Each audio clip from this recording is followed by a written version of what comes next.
அனைவருக்கும் வணக்கம். Ratio and ப்ரொபோஷன்ல எக்ஸாம்ஸ்ல ரிப்பீட்டடா கேட்கக்கூடிய ஒரு சில முக்கியமான கொஸ்டின்ஸ் பார்க்கலாம். ஸோ அதே மாதிரி ஒவ்வொரு சம்ஸ்கிலையும் ஒரு எக்ஸாம்பிள் சம்ஸ் இருக்கும். அந்த சம்மை சால்வ் பண்ணாவே ரேஷியோல இந்த மெத்தட் எப்படி சம் பண்ணலாம் சரி ஈஸியாக சால்வ் பண்ணிடலாம். ஸோ ஃபர்ஸ்ட் சம் பார்க்கலாம். இந்த சம் ப்ரீவியஸாக எஸ்எஸ்சி சம்ல கேட்டிருக்காங்க. ஃபர்ஸ்ட் கூட்டு விகிதம் காண்க. இங்க ஒரு 4 ரேஷியோ கொடுத்துருக்காங்க. இந்த 4 ரேஷியோக்கும் கூட்டு விகிதம் கண்டுபிடிக்க சொல்லிருக்காங்க. கூட்டு விகிதம் அப்படின்னா இங்கிலீஷ்ல காம்பவுண்ட் ரேஷியோ. இந்த மாதிரி சம் கேட்டாங்களா? ஃபர்ஸ்ட் பாருங்க 4:3 இதை 4/3 ரைட் பண்ணிக்கோங்க. இன்ட்டு பெருக்கல் போட்டு அடுத்தது 9:13 அதை 9/13 இன்ட்டு இங்கே 26:5 அதை 26/5 எழுதிக்கோங்க. அடுத்தது 2:15 அப்போ 2/15. ஸோ இங்கே அப்படியே கேன்சல் பண்ண முடியுதான்னு பாருங்க. நெக்ஸ்ட் அப்படியே கேன்சல் பண்ண முடியுதான்னு பாருங்க. ஸோ இங்கே அப்படியே கேன்சல் பண்ணால் 13 26 கேன்சல் பண்ணால் 2 டைமு.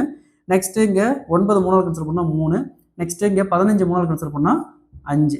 ஸோ இதுக்கு மேலே எதுவும் கேன்சல் பண்ணுற மாதிரி எதுவும் இல்லை. அப்போ 4 × 2 × 2 = 16 வகுத்தல் டினாமினேட்டரில் 5 × 5 25. அப்போது 16:25. ஸோ இதோடைய கூட்டு விகிதம் பார்த்தோம்னா 16:25. Option B is the correct answer. இங்கே 2 ரேஷியோ கொடுத்தாலும் சரி, 3 கொடுத்தாலும் சரி, 4 கொடுத்தாலும் சரி, 5 கொடுத்தாலும் சரி, 6 கொடுத்தாலும் சரி, இந்த ஒரே மெத்தட் தான். ஸோ அதே மாதிரி இந்த சம்ம சால்வ் பண்ணிக்கிற ஆன்சரை கமெண்ட்ல போடுங்க. இந்த சம்ம சால்வ் பண்ணிட்டாவே இந்த மெத்தடில் எப்படி சம்பளம் சரி நீங்கள் சால்வ் பண்ணிடலாம். அதை கூட்டு விகிதம் காணுங்க. 2:7, 5:3, 4:7.